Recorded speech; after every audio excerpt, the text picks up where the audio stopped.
And we are live. Hello, everyone. Wish we could be streaming Hello, on a more. Yep, I'm here with my co-host Katala Lars, and wish we could be streaming on a happier occasion, but unfortunately, there's a war on, and we're reporting on it. So,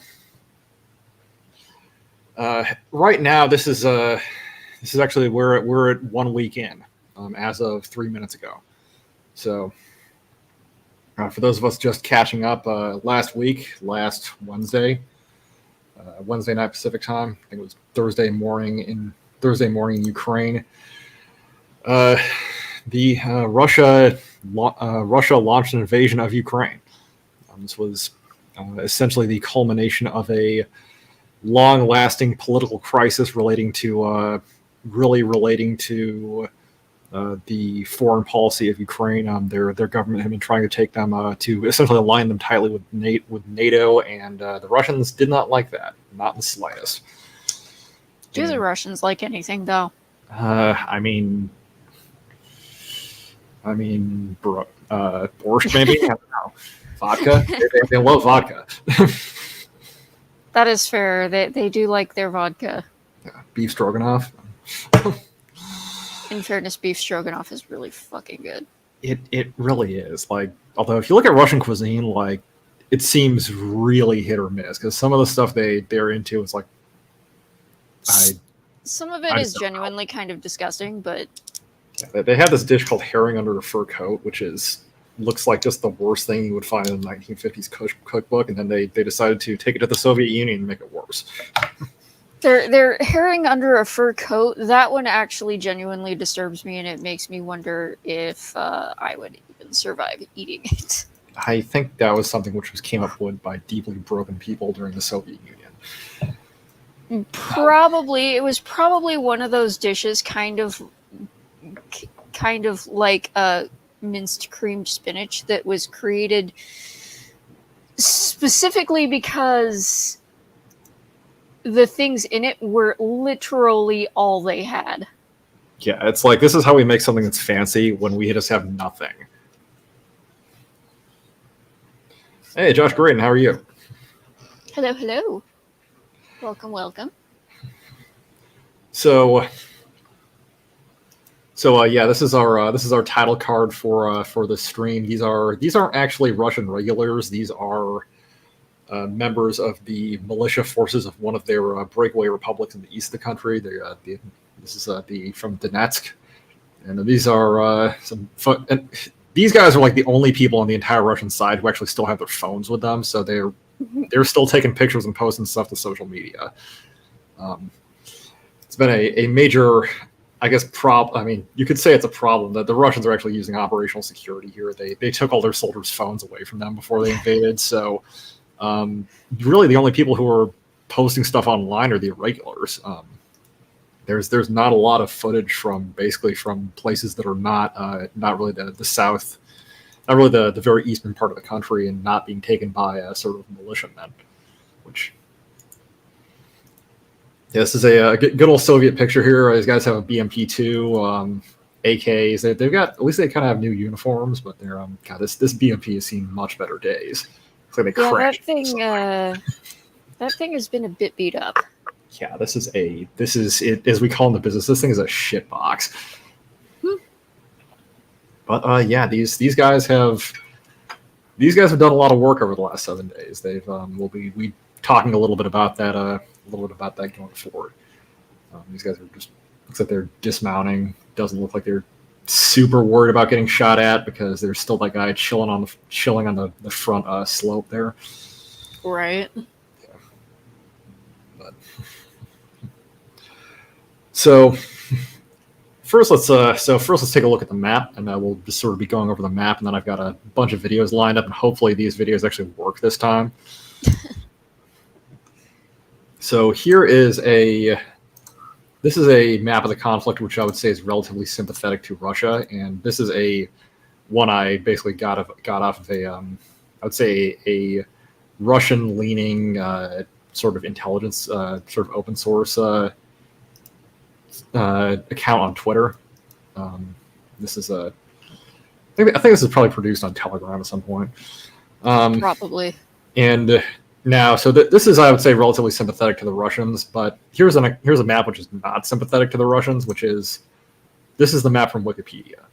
And actually, this has some stuff on it which is new. I mean, you can sort of see how they're trying to sort of minimize what the Russians are doing in some places. So they have, the very, very narrow tentacles here, sort of saying this is on when these guys have sort of a wider span of control. But I mean, really, if you're looking at this on a military situation map, it would be a bunch of icons, and your eyes would bleed. And I mean, a tank can only be in one place at one time, so the whole we control this whole big area it's always been notional. It's always notional, but it's sort of a good representation of, well, this is the area that the Russians can probably threaten using what their force. The Russians can control using their forces on the ground. Even if they have to move their troops a little ways one side or the other. This is sort of the range of their weapons. Josh, I was going to get into that. Yeah. So Josh Graydon says, so he's heard people talk about the Ukrainian army having skinheads. The Ukrainian military, specifically the Ukrainian National Guard, has a pretty deep relationship with a sketchy organization. They have sort of a sketchy paramilitary organization attached to them called Azov, the Azov Battalion. These guys are, I would say, highly enamored of a certain ideology that the Germans used to be really into. This is a known thing. People have known about this since 2014. It's just Western policy has kind of been to ignore it. And I mean, hey, Phoenix. And hello. I mean, honestly, if your country's being, and I mean, God, I almost don't know how much I really want to discuss this in public. Yeah, it's let's just say there's a significant Ukrainian military formation which likes to LARP as being part of a certain paramilitary group the Germans used to have. So we'll be talking about that a little bit more, because those guys are currently in the shit right now. Because you see this tiny little let me zoom way in on this.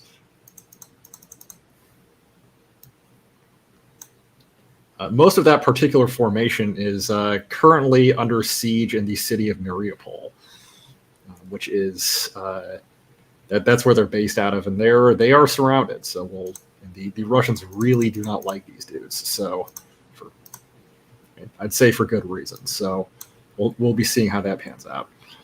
Well, socialism is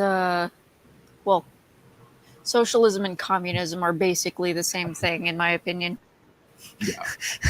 Not a lot of difference. So yeah, if you're trying to choose between Ukraine or Russia right now, it's not much of a choice. Yeah, it's kind of a matter of, well, here's one corrupt oligarchical Eastern European country which really likes Vladimir Putin, invading one corrupt oligarchical Eastern European country which the State Department tells me occasionally has free and fair elections. I mean, given the rise of what I would call regime politics in the West, which we don't have time to go into on this stream, I'm increasingly I increasingly don't have a dog in this fight, and given what I'll talk about in a little while, and given sort of the conduct of the Ukrainians on the battlefield so far, I'd say while the Russians have the worst cause, they've certainly fought a much clearer war. But let's talk about the sort of strategic overview here. So just zooming in here on the Kiev region. I apologize if this screen is a little bit fuzzy, because this is not the highest resolution picture. So basically on D-Day, the Russians punched in and secured this lodgment immediately north of Kiev. That was their main movement on D-Day. They really secured this before they'd really made any sort of significant advance elsewhere. For the last week, they've sort of they've sort of been sitting here, and what I think was happening was they were letting the rest of the battlefield develop while they sort of had this dagger pointed at Kiev to kind of draw everybody's attention. However, over the last 24, 48 hours, they've been starting to attack south to expand this. So what you're seeing here is on this specific front, Kiev is starting to get enveloped from the west. Now, this, and probably the reason why they waited as long as they did to start pushing south was because of this giant blob over here. Because Kiev sits on the Dnieper, right? So you can't just easily, you can't just really just stab in and surround the city just on one axis of advance. You really need to sort of dominate the countryside around it. And so it took, so while these guys can go move very quick and hit this in 24, 48 hours, these guys had a much longer march. And so over the last week, Russian troops really from sort of the Sumi direction here, this area of the map, they've been pushing steadily west towards Kiev, as well as an entire group north of here coming down from Chernigov. And also you can sort of see a talking point, I would say a pro-Ukrainian talking point being sort of debunked in real time here, because the current cope, I would say, is that, well, the Russians haven't taken a lot of cities. Gotcha, acknowledged. They don't need to fight their way through every city in order to continue to advance. What they've done here is here at Chernigov, Shaska, and Sumi is they've essentially they fought a battle outside of the city. The Ukrainian forces in the area pulled back into the city center, and they've screened this, and the main bulk of their forces continued past. I mean, you can see there's ring roads and everything, so it's we talked about this on the stream before. This is a modern country, right? There's roads all over the place. You can and and I mean, modern armies, they're not super big, so they can sort of drive on even secondary roads.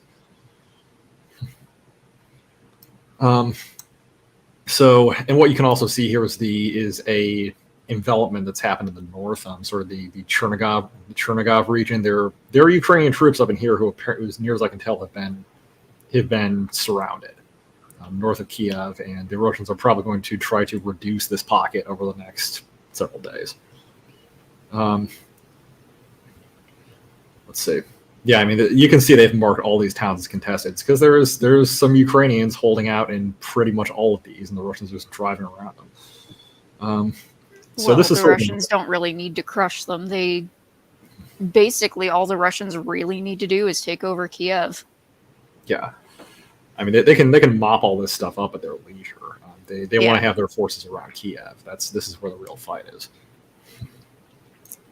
Further east, because again, while Ukraine is a very long country, right? But it's prior to the war, its major concern was the breakaway republics in the Donbass. So most of their army was basically massed in here, in this area here. I'd say a good 30 to 40% of their army was stationed here more or less permanently and was pushing up against the Donbass republics. Also, they had they had a lot of guys up in like Kharkov. Now, sort of looking at where so the Russians have pushed towards Kharkov. They have not just kind of pushed into it a little bit, but they have not. They haven't really made a really serious effort yet to isolate it. So they seem to be sort of holding this area and continuing to threaten it now. But looking at sort of the tentacles you can see on this map, Katola, what do you think is going to happen to this large force the Ukrainians have lined up in the east of their country here over the next couple of days? Oh, they're absolutely going to get surrounded. I mean, there's a few little scattered dots, but they're not gonna. They're if they don't pull out like immediately, they are not. They're not going to get the chance to pull out. Yeah, I mean, I'd say actually that they should have started pulling out. They probably should have started pulling out a couple of days ago because, It looks to me like the Ukrainians are, because there have been like major battles fought really down south of Zaporizhzhia just over the last 24 hours. And because the Ukrainians have like been trying to set up a defensive line in this area here, and the Russians have just plowed through it, well, first of all, the Russians are closing in, and at this point, if the Ukrainians are going to start pulling out, well, they would have to, where are they going to go? They're going to, Zaporizhzhia is already under threat, right?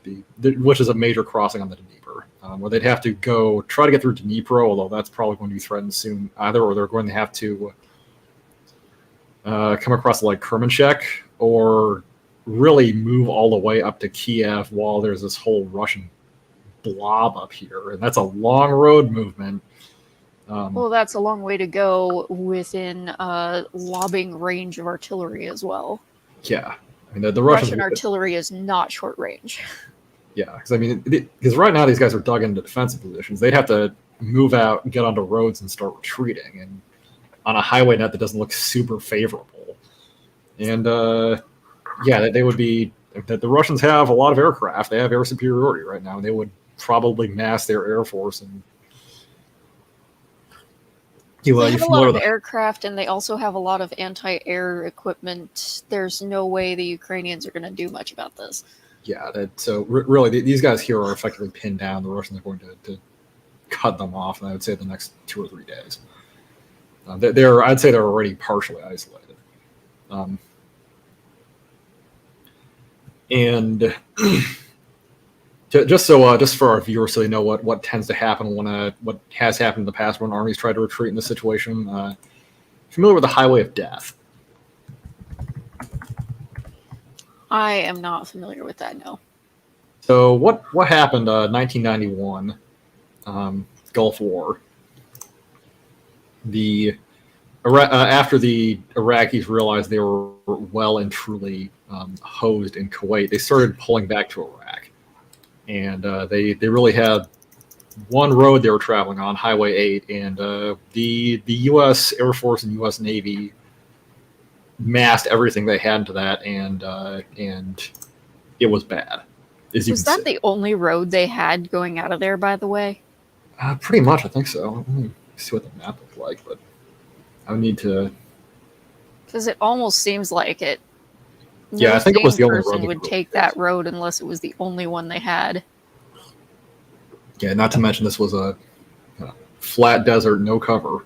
And Ukraine's a little bit better in that regard, but still pretty flat. Yeah, Ukraine has a few trees, but they're not really anything spectacular terrain-wise. Yeah. Also, there are things they could do as far as like infiltrating out, but if you're going to move securely, you need to. It's going to take much longer because you either have to like travel at night, travel on marginal roads, space your like moving onesie twosies of vehicles, which will take more or less forever. Yeah, which they don't have time. No. Josh Green has a question. Didn't the Ukrainians shoot down a passenger jet a few years ago? There was a passenger jet shot down in the Ukraine a few years ago. Almost certainly the Russians shot it down. It was because back during the war in 2014, there was a Malaysia Airlines 17. Back during the war in 2014, there were basically Russian anti-aircraft units that were supporting the rebels, and so back then airlines had a blasé view of conflict, and so they were just flying aircraft over here. Well, one of them apparently the Russians triggered some trigger happy. Probably a newbie on a gun, and that thing got an anti-aircraft missile. Found out. Yeah, just word to airline operators: do not. Modern anti-aircraft missiles have a very long range and can fly very high. And didn't Air India fly one jet over this? I did see that meme. This one. I saw apparently on flight tracking while everything else was diverting around Ukraine, Air India just flew in airlines clean over it. They didn't give a single damn. They had one shit to give, and that shit was gone by the time they got over Ukraine. And of course, the memes immediately erupted. Oh my god! If we have time at the end of the stream, I'll look up some memes. So I already talked a little about Mariupol. This city is actually a pretty big city, but it's currently surrounded, and the Russians are really pissed at the guys who hang out there. So they're starting to fight their way in. As you can see, this whole southern area coming up from Crimea is basically under Russian control at this point, and the Russians have secured their bridgehead, and they're sort of starting to poke into Mykolaiv, or Nikolaev, I guess, Russian pronunciation. And I have no idea. Yeah. Well, they've been prodding at this town for a while. I think they've been running reconnaissance at it for a few days now, and they're starting to push up more seriously. Phoenix, Malaysia. That was a bad year for Malaysia Airlines because it was MH370, which disappeared into thin air, and MH17, which got shot down. And this is actually where I want to go to the Wikipedia map, because reports indicate that the Russians have actually pushed significantly further up from Nikolaev. They've gone to where the heck is that? This little town up here. I think it's like Vorosevsk or something. Although reports also indicate that there's bridges in that town over the Dnieper, and the Ukrainians blew them. So they're probably not getting over there unless they launch a much more deliberate operation. Ukrainians did actually start blowing bridges, although I think it was a little too late. Yeah, it's a little bit too little, too late after the Russians got over the Dnieper. Yeah. And despite how many bridges the Ukrainians have blown, the Russians still own the ones that they still own the ones that they're parked by. Yeah, the Russians still very much own these ones by Kherson. Also, big development recently was last night, actually. Kherson, basically, last night Kherson surrendered. There had been Ukrainian troops hold out here for a while, and apparently last night the Russians moved in and took control of the town. So Kherson's a big city. It's not like a huge city, but it's a decent sized city. Let's see. Also, in other news, people are starting to say that Belarus has officially joined the war and they're starting to move in, but I haven't seen any serious indication of that. I almost think they're going to want to. I almost think that Belarus is probably not going to do a whole lot, mostly because the Russians have spent a lot of time modernizing their army. The Ukrainians have also spent a lot of time modernizing their army, sort of since the end. The Russians have been working on this for the last 20 years, the Ukrainians for the last 8. Belarus has not. Their army is clanky and Soviet and probably isn't really ready for combat. So it wouldn't do them much good. They're very much a third line force right now. I think that the Russians are going to be doing the vast majority of the lifting.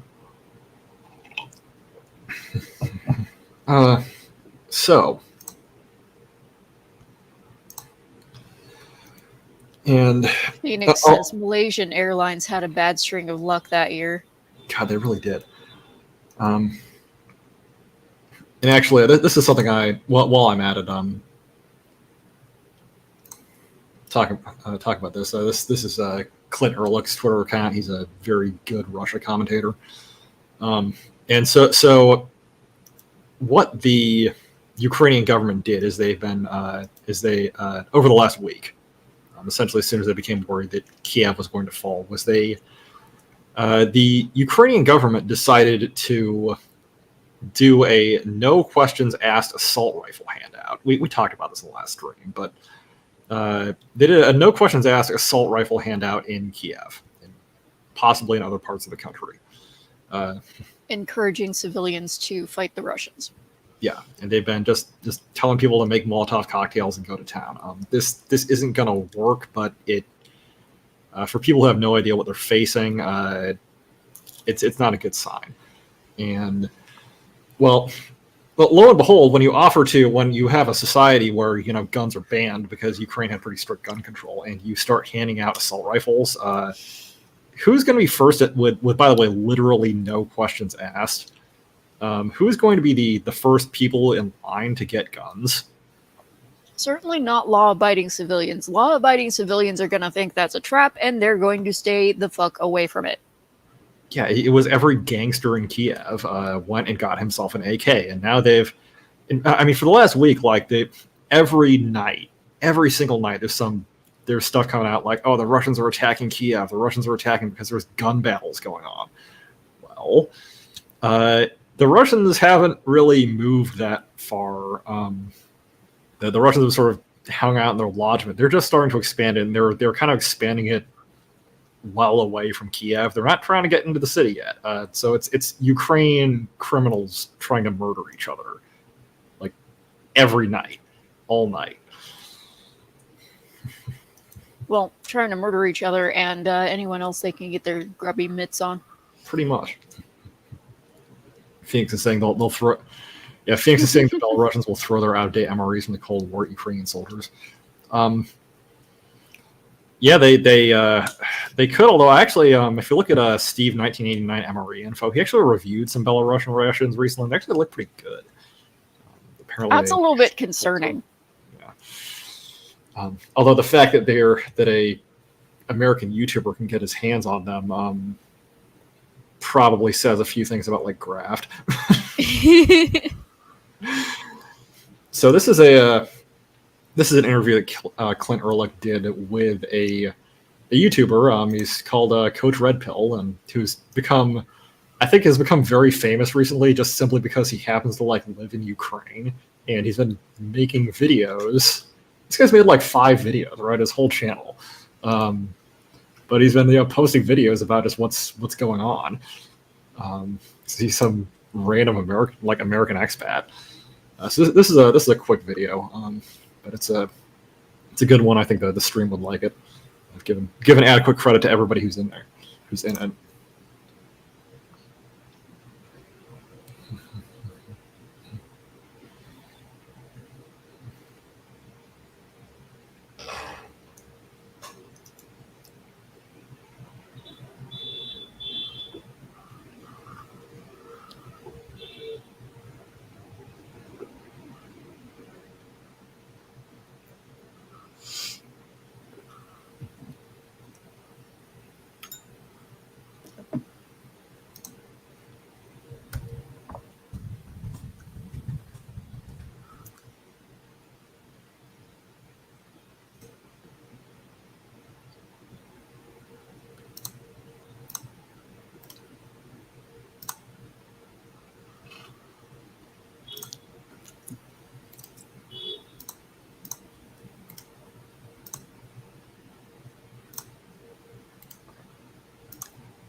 Josh Gray, not a yeah. So this is the first part of his interview. I'd say if you're interested in hearing more, he did do a second part. This sort of the general tenor of what's been going on in Ukraine recently. Apparently, actually, while Clinton was interviewing this guy, Kiev got bombed, and he had to they had to cut their short. So also, oh god, I forgot about the mega convoy. I mean, let me go transfer these images over. This is was that video muted while it was playing? I didn't hear anything through. Oh, was that muted? Yeah, I think it may have been. I didn't hear any of it. Oh shit. Okay, well, I apologize to my listeners. In that case, you know where to find the guy. Go look up Coach Red Pill on YouTube. He's done videos on this which are much more in depth. And we'll let's not we'll just move on. Technical difficulties, everyone. Yeah. So this is the mega convoy. This is some kind of satellite image people have. Over the last 4 days, basically since our last stream, there has been news reports that the Russians are moving the convoy of all convoys into Kiev, honking as they go. It's just silly.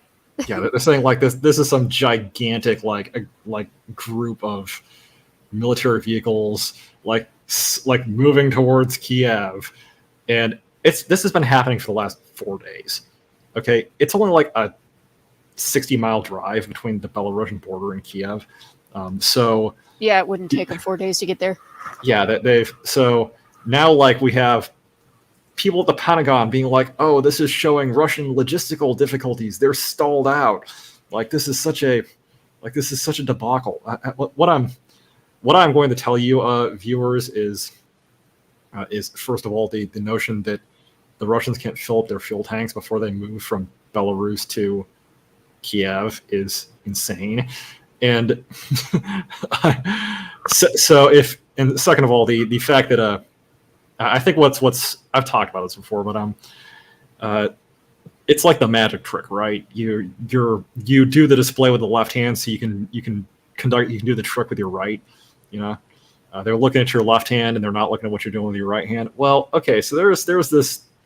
What the Russians have been doing for the last 4 days is they've been creating this spectacle of the mega convoy north of Kiev for every intelligence service and spy satellite and J-STARS like radar imaging plane in the world to look at, because this is clearly this giant threat.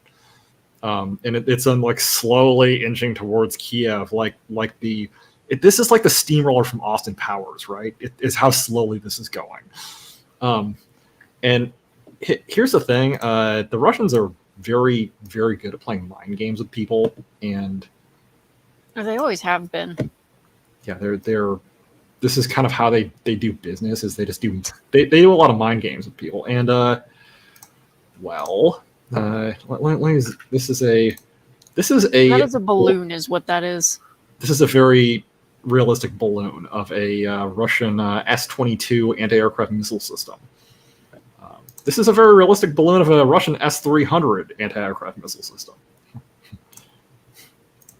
I almost think that this is like a bunch of balloons with like a work detail moving them every hour. That would be hilarious. And I mean, clearly it's worked, because we've got nothing but news stories about the mega convoy for the last 4 days, while the Russians are cleaning house everywhere else.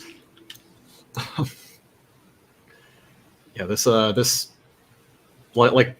all of this is not what people who have logistical difficulties in the first 24 hours do.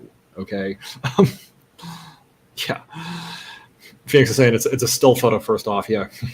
Also, the other thing I think I should emphasize is Our right now our ability to use sensors to look at but right now our ability to sort of collect intelligence up in this area, particularly up north, is very bad, and really in the whole area, because even if we started flying like a J-stars around the Black Sea, the Russians would probably not like that very much. It might like be staring at a bunch of Su-27s really quick. So Josh Braden, he says those are pimp party balloons. I want some. Yes, yeah, I want some too. So most of what we know about what is happening in northern Ukraine is coming from, one, like shaky cam cell phone videos, and two, from satellite imagery. And because we can't really fly like surveillance planes in here, right? And J-stars reaches out a long way. Does it reach from the Polish border to Kiev? I don't think so. So, theoretically, you could fly a recon plane in there, but you'd be asking for it to get shot. Yeah, like, do you want to start World War III or not? I don't think Russians shooting down a recon plane would necessarily start World War III, but do you want to get shot down by the Russians is the question.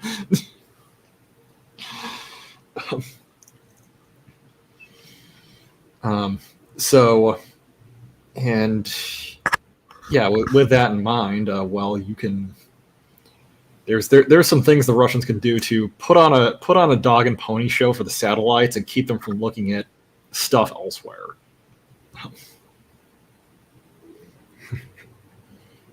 And it could be balloons. It could be something as simple as, okay, we're just going to go pull a whole bunch of trucks out of storage, and you can find 1,000 drivers and say, okay, guys, we're just going to like drive these things in on the highway and then just park them and see what NATO does. Yeah.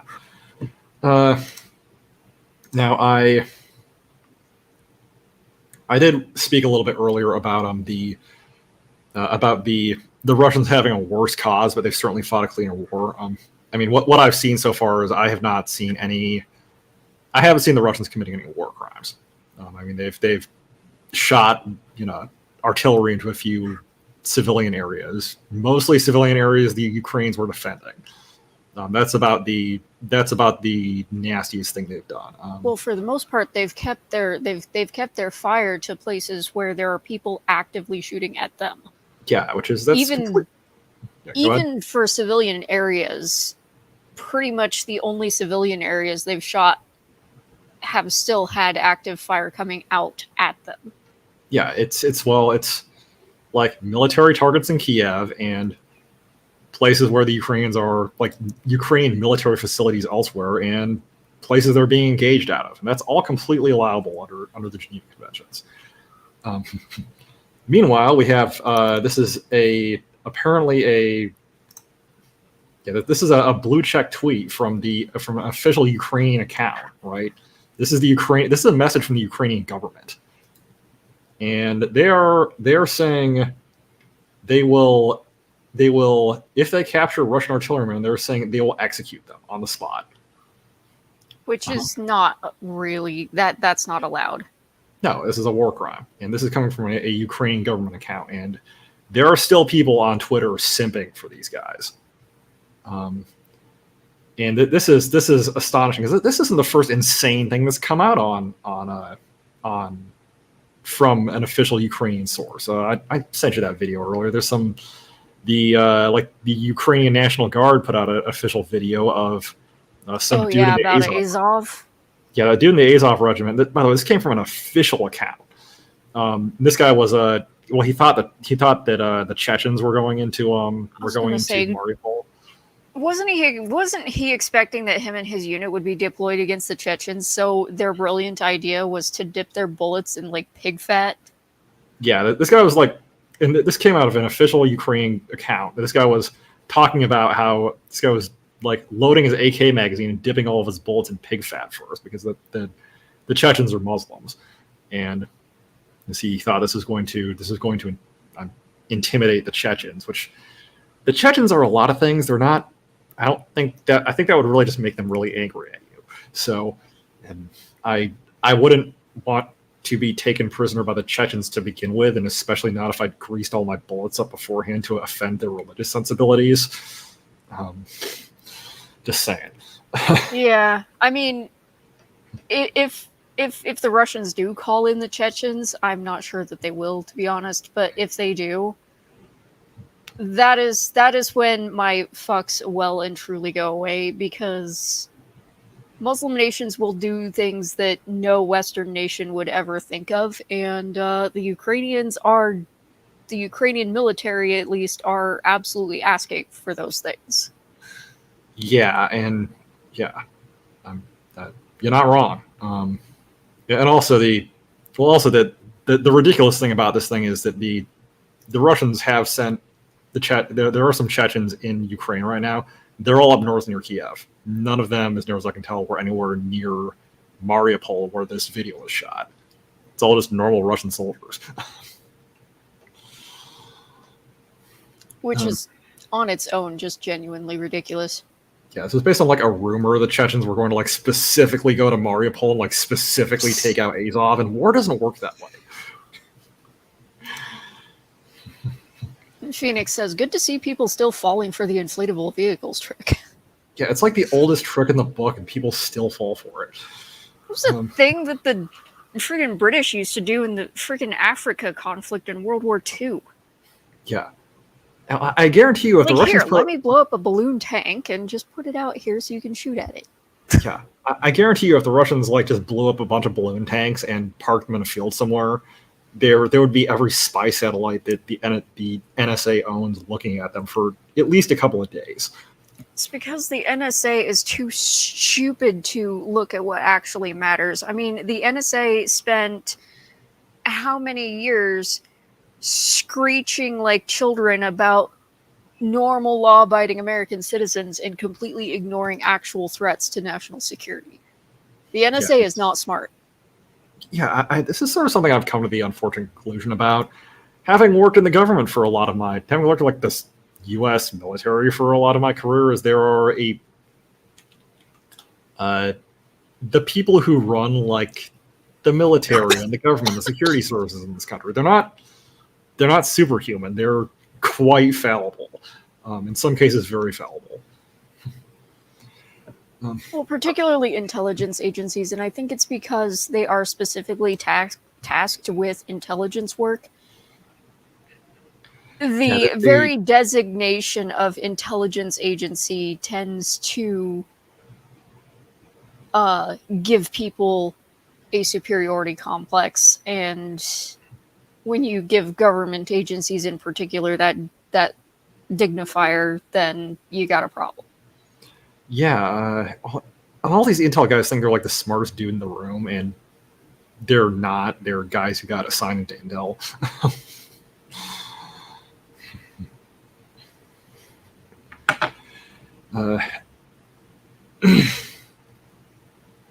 So we have here we have Zelensky digging the hole in further. But by the way, Ukraine is going to free convicted criminals to fight the Russians.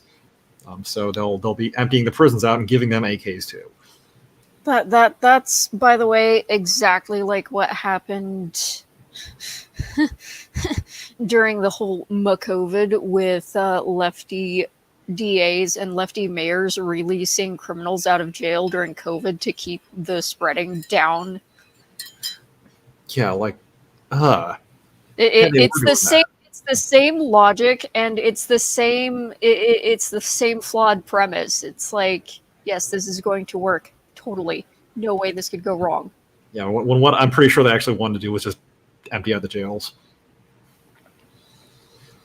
Most likely. And it honestly sounds like the same thing with Ukraine. They just want to empty out their jails for some reason. Maybe they're thinking like there's so much chaos and if they, I don't know, turn Kiev into Baghdad circa 2003, it's going to somehow bother the Russians. I don't know. I don't think the Russians are going to care. Quite honestly, that'd make it easier for them to take over. Also, you realize like the Russians are in basically their version of Texas. They speak the language. They're not going to have problems like doing counterinsurgency in Ukraine. Like they literally speak the language, and they have tons of local dudes who support them. Yeah. Like Western Ukraine, not as much. Eastern Ukraine, definitely, though. Yeah. Phoenix says execution of a surrendered soldier under the banner of a white flag is a war crime. Also, right up to the Normandy invasions. I don't know what he's referencing there. I think I think about that intelligence digression we did. The Germans continually thought we were going to land in Calais, and we just played them for idiots the whole time.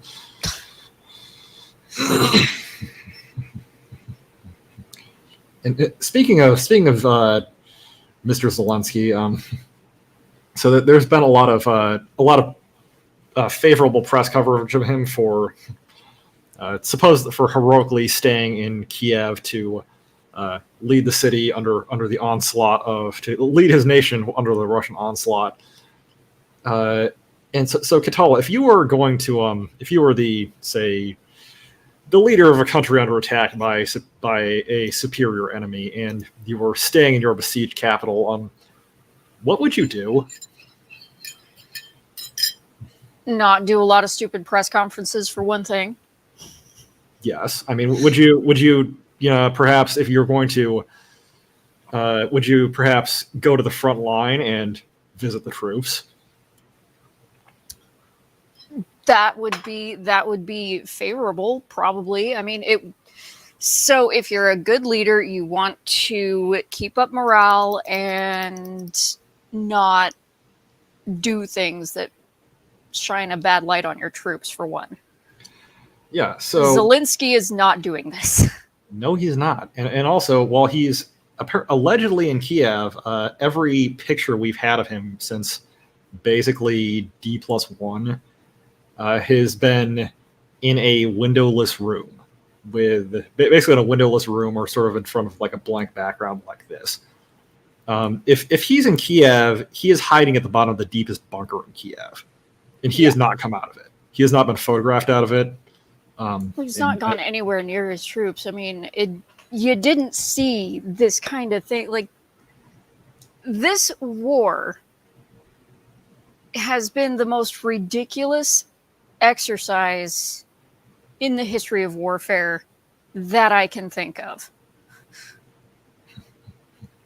Yeah, I mean, actually, I think this sort of watching the. I think somebody had a good take on it recently. We're watching the Twitterization of warfare, because everybody is online, everybody is specifically watching Twitter, so people can just get a crazy information operation going on Twitter, like the Ukrainians have recently, saying, posting pictures from last year and saying, Zelensky is this great hero, and there are, and if that's a supported narrative. So I think I apologize. If that's a supported narrative, because I think we're sort of increasingly seeing over the last couple of years that there are the powers that be in the West can turn narratives on and off.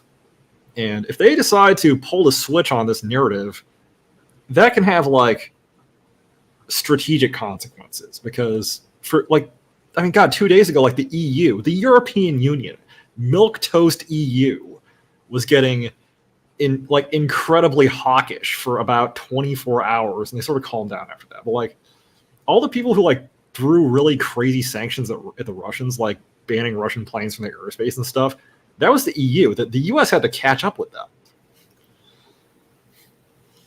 and it's probably because the powers that be, that sort of seem to be involved with everybody who's anybody having a kid working for a Ukrainian gas company making $50,000 a month, seem to have really thrown all the switches to build support for Ukraine in the information space. Asian man, hi, how you doing? Good to see you. Hello, and welcome. Hello. So that's so it's something groundbreaking about this conflict, I'd say. Also, oh God, Josh Graydon says it's Twitter flame wars made flesh. Yeah, unfortunately, it is. It really is, and I'm almost thankful that the Russians have barely put out anything. They're doing very minimalist press conferences. Yeah, well, and their press conferences are, one, super minimalist, and two, they're very, very short.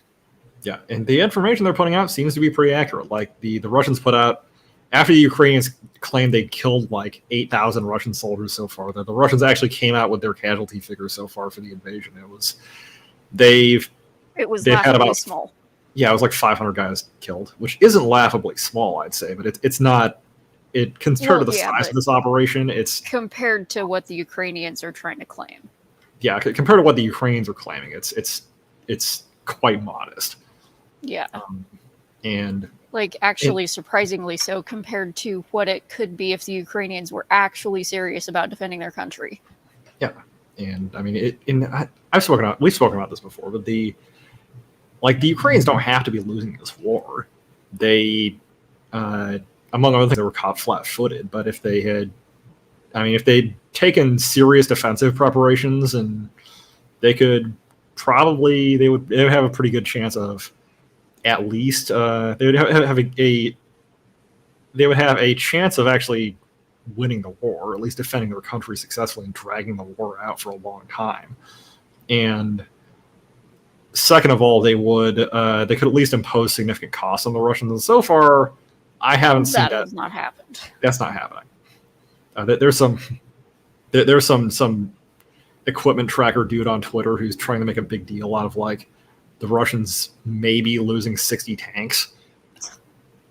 Okie dokie, great. That's like 60 out of, what would you say? Well, that's how many thousand tanks? Yeah, that's 6 companies. And let me just put it this way: when you're talking about Russian armored vehicles, there's a lot more where that came from. Yeah, the Russians are very, very, very fond of their armored vehicles. Yeah. I mean, they're like, oh, they're trying to make a big deal out of like blowing up some T-72s. It's like, do you have any idea how many of these tanks the Russians have, and how little? It's not like completely trivial, but as far as damaging the offensive, it's nothing. Yeah, well, and the Russians don't really have to care about T-72s. I mean, they've got T-80s, for crying out loud. Yeah. Yeah, and a lot of them. Yeah, they've got a lot of stuff.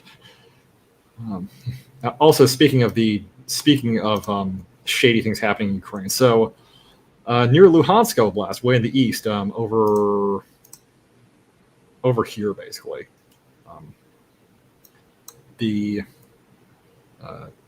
this area, essentially, so there was a battle going on outside of this one town, and the mayor of the town, of this one particular town, who apparently, like back in 2014, had sort of been pro-Russian and had kind of reconciled himself with the Ukrainian government. Well, he got kidnapped by a bunch of dudes in uniforms and shot. They found his body. And well, the Ukrainians controlled the town at the time, so you can draw your own conclusions about that. And by the way, the Ukrainian government figures. Oh yeah, here we go. Clint's been following this. Apparently, senior figures in the Ukrainian government were celebrating the fact this dude was killed. They're writing crazy Twitter posts about this and saying this guy was a traitor. So this is a yeah. So if you wonder why my tone is soured on the Ukrainians a little bit, for the last several days, well, here you go. Well, and the shitty thing too, right, is this is the Ukrainian government specifically doing this, like putting up all this smoke and mirrors and basically throwing aspersions on their own people, like people who don't really have anything to do with this nonsense. Yeah, I mean, what was this guy gonna do? I mean, first of all, as the mayor of some random town, he doesn't he doesn't command the army there. I mean, what's he going to do? Does he not command the army? I'm assuming there's an election process. Yeah, the worst thing this guy could do from the Ukrainians' point of view was shake hands with the Russian commander after the Russians came through the town, and I don't know, tell the local police to round up whatever whatever yahoos the Ukrainians thought were going to stay behind and fight the Russians. Like, okay, bro, maybe you shouldn't be sending the death squad after this guy. I'm just saying. Well, and I mean, if you're in that position and the Russians own your town anyway, your best bet to keep your constituents safe is to play nice with the occupying force. Yeah, I mean, so far the Russians have kind of shown they're willing to seem to be willing to have basically a 19th century war where, you know, it sucks, it's war, but there's certain rules about how things are done. They're not just going around killing people. They're just going around ethnically cleansing places. I mean, it might suck for the Ukrainians to lose a war, but it's probably better for their country long term to lose a clean war than to win a dirty one. Now, also we're getting pretty close. We're getting coming up on an hour. We do have a few videos to show here. This is, so speaking of the Russians coming in from the east, so this is they say it's a platoon of Russian tanks. This is more than a platoon. This is a company.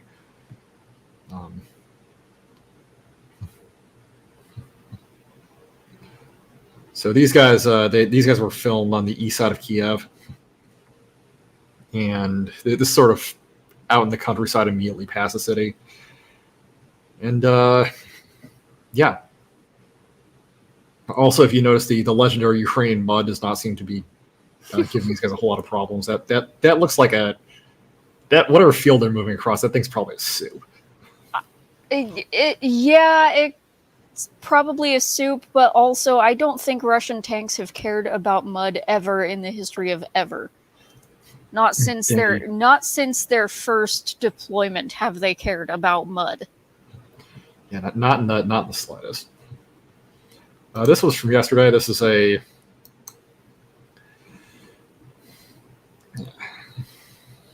don't know what that is.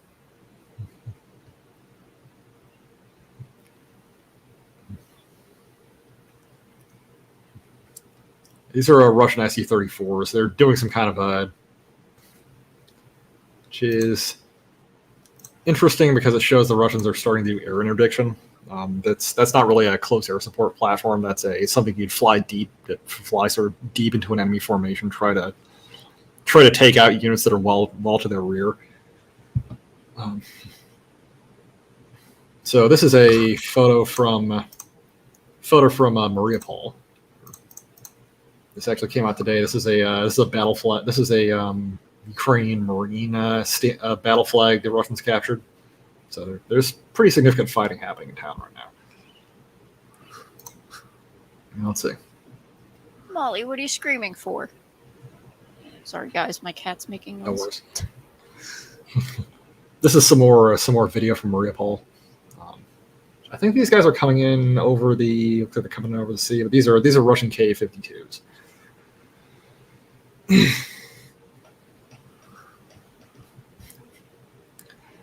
You know, the other remarkable thing about this conflict is we in the West, we're sort of used to the kind of complete air superiority you have where you can just fly all your aircraft around at, 20,000 feet and not even care. Even your helicopters can fly pretty high. The Russians have been doing this, fighting a lot of their air war like 100 feet off the ground. I mean, you saw those Su-34s earlier. They were flying really low. Probably because they've got air superiority, but they certainly have not completely taken out Ukrainian air defenses yet. You get around those by flying low. This is a video from Mariupol. These are some Ukrainian tanks that were knocked out. You can see the Ukrainians used really a couple of identifying marks. You can see some of those on this one. It's got those two white stripes on it. Also, they've apparently been painting their gun barrels blue and yellow. Sort of how you distinguish Ukrainian equipment. Speaking of, where is that? So speaking of people talking about how badly the Russians are getting beat up here. So you know how you can use deep fakes to fake fake people doing something. Well, it turns out it's a lot easier to deep fake identification marks on blown up military vehicles.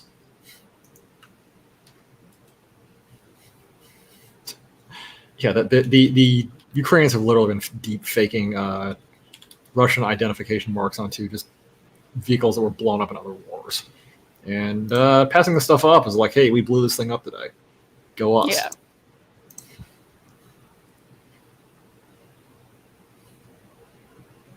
Let's see.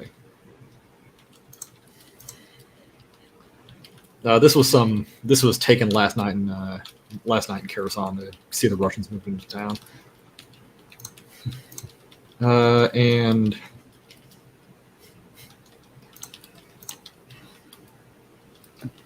this was a strike the Russians did earlier today. This was a cruise missile they shot into Kharkov. This is a basically Ukrainian government building back there, and there's actually a recruiting station apparently run by the Azov battalion in front of it. Now, I feel sorry for those drivers. Apparently, nobody was killed in this strike, which I'm astounded at. But that is really actually quite surprising. If nobody died in that, those are the luckiest drivers in the world, right? Like there's no way no one was injured. But if no one died, that is incredible. Yeah, those are some lucky people.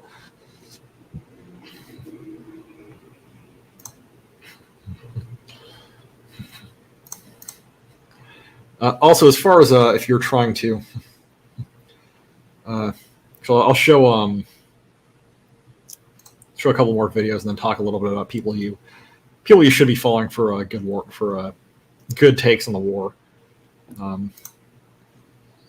This is closer to Kiev. These are Russian Su-25s, which is basically their equivalent to an A-10.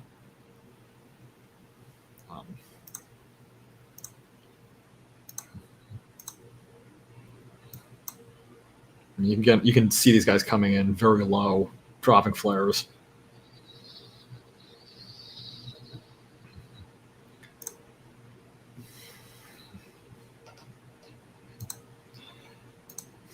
And this was a video that was shot in, Phoenix. So Phoenix says, better losing a clean war than win a dirty one, because that'll create never-ending resentment and lead to uprisings. I mean, you'd think at this point people would realize that maybe having a 20-year insurgency is just kind of bad for everyone, but that's what we're going with, I guess. This video came out a little while ago. I think this video came out yesterday. This was in Mariupol, which actually showed Russian troops pretty far into the town. If you watch closely, there's an anti-tank missile that goes across the screen here. Pretty soon here. Yeah, there we go. The camera just kind of. Yeah, somebody fired that off, and the cameraman was like, "I'm not gonna be here anymore." Yeah, doubt. That wasn't like an RPG. That was a missile.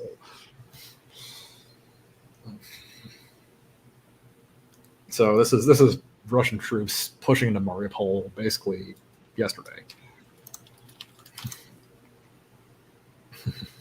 As far as people to follow if you're looking for good takes. I've already shown a bunch of stuff from Clint Ehrlich. You can look him up on Twitter. Also, Bill Roggio. I've sort of had varying levels of respect for Bill Roggio over the years. His coverage of the surge back in like 2007-08 was very good. He became almost unreadable during the Obama administration because he really didn't like Obama, which to be fair, that was probably the correct take at the time. But his coverage of the war just about anything you could say about or against Obama at the time was the only thing you could say and be accurate was basically no holds barred. This man is terrible. Look at what he's done. Yeah. So maybe I need to reassess the tenor of his coverage during the Obama administration. So I didn't read this guy for a long time. I sort of stopped reading him in 2009, and well, he's come back on the map commenting on this war, and he's had really good takes. This is an article he had in the Daily Mail recently, because the Ukrainians and unfortunately, I hate to say this, the like Western authorities, even people within the U.S. military, U.S. intelligence services, have like aggressively pushed a like very pro-Ukrainian line, even when they know they're lying to the public. Which actually, for somebody in like the military to just flat out mislead the public like that, that's illegal. But we've seen, technically yes, but they've been particularly top military brass have been doing that for years now. Yeah, that they've been doing it for years now, and I mean we saw it in Afghanistan. Yeah, and the crazy thing is this like some of the statements we've seen from these anonymous officials just confirming nonsense the Ukrainians are saying, and just facial nonsense, purporting to confirm Ukrainian propaganda. Verges on, I would say it almost verges on like the prohibition against using black psyops on Americans, because the Ukrainians are running psyops on people. They're putting out messaging they want to push. And Phoenix has a good point. He says deep faking your own losses for the enemies may help with morale in the short term, but it has a long-term negative effect should your side discover the truth, should you lose, or even if you win. Yeah, and I mean Phoenix is very right there. That I mean, you sort of see the. Well, I mean, we're a week into this war, and military analysts who have their heads on straight have to write articles like this saying, "Yeah, guys, the Russian invasion isn't failing," because I mean, for God's sake, look at this map. Does this look failed to you? And the West is pushing crazy psyops and Twitter memes and wishful thinking, frankly. What's going to happen when the people all are talking about morale like they know what that is? Like you want to know what's going to crash morale as well. The Ukrainians put out 2 weeks of increasingly insane propaganda, and then their population wakes up in the morning and Kiev is just surrounded, and their army in the east has surrendered, and it's like your government is not going to be very trustworthy from them. I'll just put it that way. Yeah. Well, I mean, they're going to start wondering, what else have they been lied to about? Yeah. And I mean, you think that's going to? I mean, that would make it so easy for the Russians to, move it. After they finish taking over Kiev, to do their own messaging saying, "Hey, your government lied to you all constantly, nonstop. We're not these bad guys. You should join us. You should join the Russian Federation again." And your government puts you in so much harm. And yeah, it's people trying to get a short term win basically on Twitter, and they're burning their credibility with like their own population, which is, it's not a good idea. It's really not a good idea. So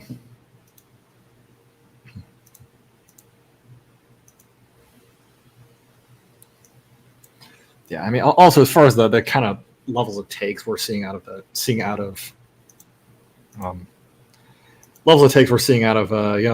DoD. I mean, we have the DoD claiming that the Russians failing to take Kiev in the opening 48 hours of the war was a serious setback.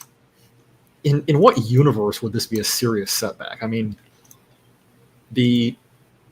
anyone who knows anything about war knows that when you invade a country, people usually don't just take it laying down. It's very doubtful. Maybe the Russians were thinking maybe the Ukrainians would fold up without a fight, but they had just all kinds of intel assets running around Ukraine. Probably a very good idea of what was going to happen when they invaded. So the notion this was even something the Russians were considering, let alone something they were counting on, is insane. But and this is apparently people in the Pentagon briefing the press, saying, "Oh, the Russian offensive is behind schedule. It's not. They're failing."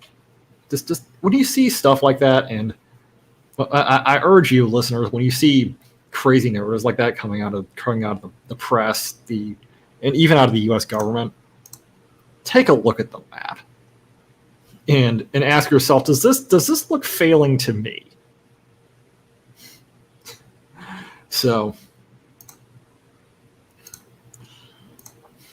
and on that note, now that I've closed out my forest of tabs, Katala, you have any questions from the chat, or Katala, you have anything you'd like to talk about? I do not. Our chat's been relatively quiet tonight. Yeah, looks like we had 3 or 4 people watching, so it's I wonder if I missed people because I forgot to switch it over to live chat instead of just top chat. I actually have it set. I have it set to live chat. I usually do too, but for some reason on my end, YouTube refuses to stay on live chat. Let's see. Let me look at live chat here. Yeah, there's nothing new on live chat. Yes, Katala is still Priggers. She's going to be Priggers until April. Yeah, she is very, very Priggers. She's going to be so happy when she can put this kid down for a few minutes. Yeah, don't have to carry him using your own internal organs. You can use your arms.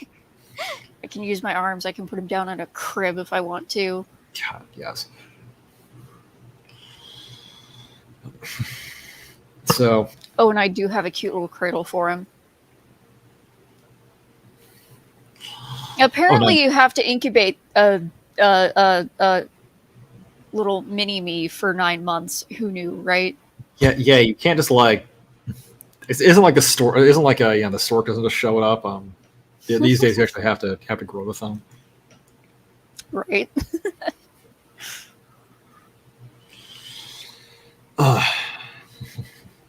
So yeah, with that in mind, we've been on for about an hour 12 minutes. Pretty consistent in keeping it. I mean, we haven't really kept it to under 1 hour. Usually went a little bit over, but it's a good length for the stream. Sort of brought the audience up to speed on things. And so we'll close out here, and everybody have a good night, and say a prayer for all the people this conflict is going to affect, and will continue to affect, probably for the foreseeable next couple of months at least. I would say probably for at least the rest of this year. Yeah, pray for peace, guys. And relevant links are in the description to my book and to Katala's channel. We do game streams there, but I'm not going to really do a whole lot of promotion on this kind of stream. So yeah, I'm hoping this, even for my own channel's sake, and for my sanity's sake, as far as following the news, I'm hoping this war wraps up quickly and we can return to our normally scheduled programming. So that in mind, everyone have a good night. Later, guys.